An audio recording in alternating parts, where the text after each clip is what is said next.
Skincare, I won't be recommending or purchasing this year. My goal in sharing this with you is to help you spend your skincare dollars wisely. For skincare devices, I no longer recommend. Products I just don't enjoy using. Compounded skincare formulas. You may know that I have used agency for the past year and a half or 2 years to try and help increase my tolerance for tretinoin. And I end up spending quite a bit more money than I would typically spend. For example, my prescription formula of tretinoin at 0.25% from my dermatologist is about half the cost after the consult, the compounding, and the shipping of the agency formula that I've been using. Yes, the compounding companies can formulate with smaller percentages of tretinoin, but at the same time, I think I could have increased my tolerance to prescription tret by using an over-the-counter, more affordable retinaldehyde or retinol. PREQUEL, for example, their new retinaldehyde is a very gentle formula. I've had no problems using it, and there's so many retinaldehydes, retinols, retinoids over the counter that are gentle, including DIFFERIN, which has been around forever that you can get at the drugstore. I just don't feel the need to spend that extra on the consultation plus the compounded formula, and I will be stopping my agency subscription. For skincare devices, I no longer recommend multi-use skincare devices. I've used these consistently in the past, and I've recommended them for travel specifically because you get multi-modalities in one single device. But what I'm finding is these are like the jack of all trades and masters of none.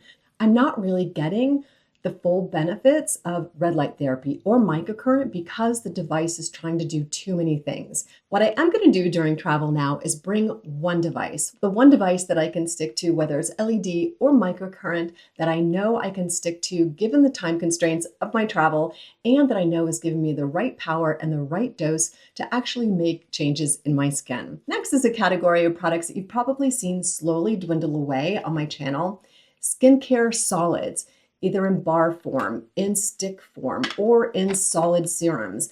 I just don't reach for them. I don't enjoy sort of the application process of the product. And I also am not sure that because of their solid form, they give an even distribution on the skin of the active ingredient. They also are challenging to put active ingredients in sort of a solid form. They also cause a bit of drag on the skin. I don't know if you've noticed when you use a solid formula, it kind of pulls on the skin and it's just not all that comfortable. So the bars, the sticks, and the solid serums are going to be a no-go for me this year.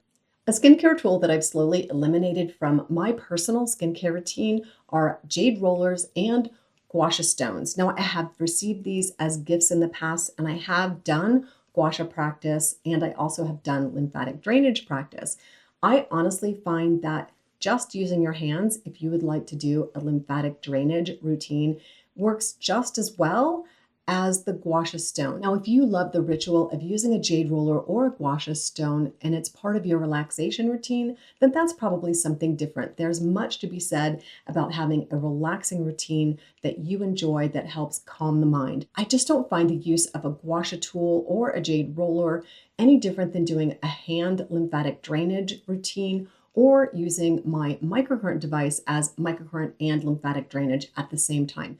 Exosomes. This has been a trending topic in skincare, and honestly, it's not a single ingredient. An exosome is a little package full of growth factors and cytokines, things that a cell makes, packages, and sends them off to be delivered to do a particular job within your body or within the skin cell. But honestly, there is really no evidence that these exosomes are actually being designed to do what they say they're supposed to do. Your body is probably actually much better at delivering the exosomes to the messengers to do the job in your skin that they're supposed to do versus having some sort of manufactured exosome that is not necessarily doing anything. It might just be sitting on your skin and doing nothing. They're often pretty expensive. There just isn't enough evidence to recommend the expense. Single ingredient formulas, like those that you used to find at The Ordinary. I'm not sure if you've noticed, but even The Ordinary's formulas have gone to multi-ingredient formulas.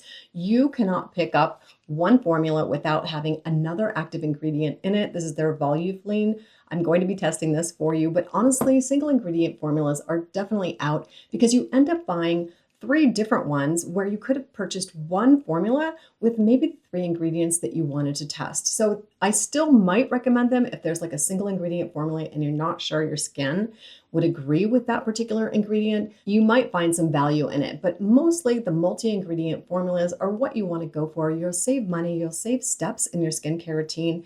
And one that I've absolutely been loving, with 13 brighteners and 9 antioxidants and 7 firming peptides, plus about 4 other ingredients, is a better way to go, in my opinion. Now let's move on to something I know has been controversial throughout the years, and it remains controversial: eye creams. I have a graveyard of eye creams here that I just don't use. The reason is every time I go to use them, I finish up the product and I'm just like, meh, my eyes pretty much still look the same. Now, you guys know I've gone for some in-office treatments. I've had under eye filler, then dissolve, and then had a fat transfer in my under eye area. I've also had microneedling done very lightly in the under eye area. And I honestly feel like if you're going to spend the money on eye cream after eye cream after eye cream, and some of them are really quite expensive, you might go for a treatment. That's my personal opinion only. Now, will I ever use an eye cream again? Probably. I probably will test them for you. Here's my one caveat. Now, the under eye area, it doesn't have oil glands, or it has very few oil glands compared to the rest of our face. It also, the skin is very thin and tender. And if you're using a retinoid at night, getting a retinoid in your under eye area could be highly irritating. And there are retinoids that are designed for the eye area. Medicate is one. Dermatology has their HPR. And some people even find this irritating to the under eye area. It's just a very challenging area to treat with actives. And when you think actives are kind of what's going to make the difference in our skin, it just becomes a bit of a challenge. So I am not going to be buying any more eye creams with the hope that they're going to help with my crow's feet area or the dark spots or the redness under my eye area. I actually find that using a concealer helps with the redness more than anything else, or using a treatment designed for redness in the under eye area. While you can't actually apply LED to the eye area, you can get the masks, especially the new CB2 mask by CurrentBody, that treats the under eye area, and it also is treating it with deep near infrared. So I'm much more interested in that type of treatment as opposed to buying an eye cream. Honestly, the last eye cream that I used, I found that in the end, it was pilling with a lot of my skincare. And the one that you guys recommended by Kiehl's, I'm kind of curious about. Super hydrating. It's also very occlusive. It'll probably take me 10 years to get through this.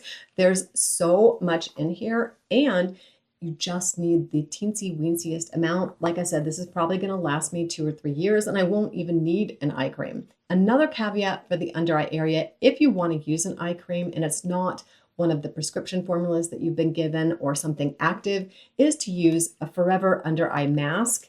These are reusable. I will no longer be using the single use under eye masks or testing them. The last recommendation is more of a skincare practice that I think is on its way out. I personally am not doing myself anymore. Those 10-step or even 7-step skincare routines. There are so many advanced formulas out there that give you multiple ingredients in a single formula. You don't need to do a 10-step routine anymore to get that glass skin. Glass skin is also completely out. It's just a greasy looking mess. In my humble opinion, I've always felt that way.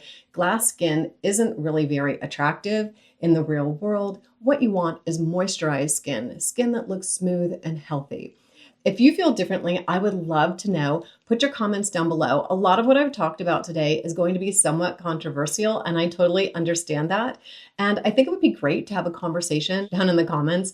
I learned so much from you, and maybe I'm wrong, and I'm totally willing to be wrong. But my goal in sharing this with you is to help you spend your skincare dollars wisely, to help you with devices and ingredients that are actually going to make changes to your skin, improve our mature skin. And number 3, to share with you the items that I've used actually for years now that aren't necessarily making a change in my personal skincare routine, and I don't necessarily enjoy using. And I honestly think a skincare routine should be enjoyable. If you use any of the products that I'm recommending, you love them, you find them helpful for your skincare routine, or you just plain enjoy them, these are just my personal items and products that I'm going to be skipping this year. So If you love it, you keep using it and share down in the comments why you love it and why I'm wrong. So that is a roundup of everything that I won't be buying this year, accepting in PR, or recommending. Thank you so much for watching. Again, some of this might be controversial. I'm excited to chat with you down in the comments, and I just would love to know what your thoughts are and what you're not going to be using this year in your mature skincare routine. Thank you so much for watching. Don't forget to hype this video. It's a new feature where you can send me points and my video gets recommended to other folks out there that might be interested in this topic. Don't forget to subscribe to our amazing Beyond 50 Skin family. And thank you so much. I appreciate the time that you spend with me and wishing you all a fantastic day.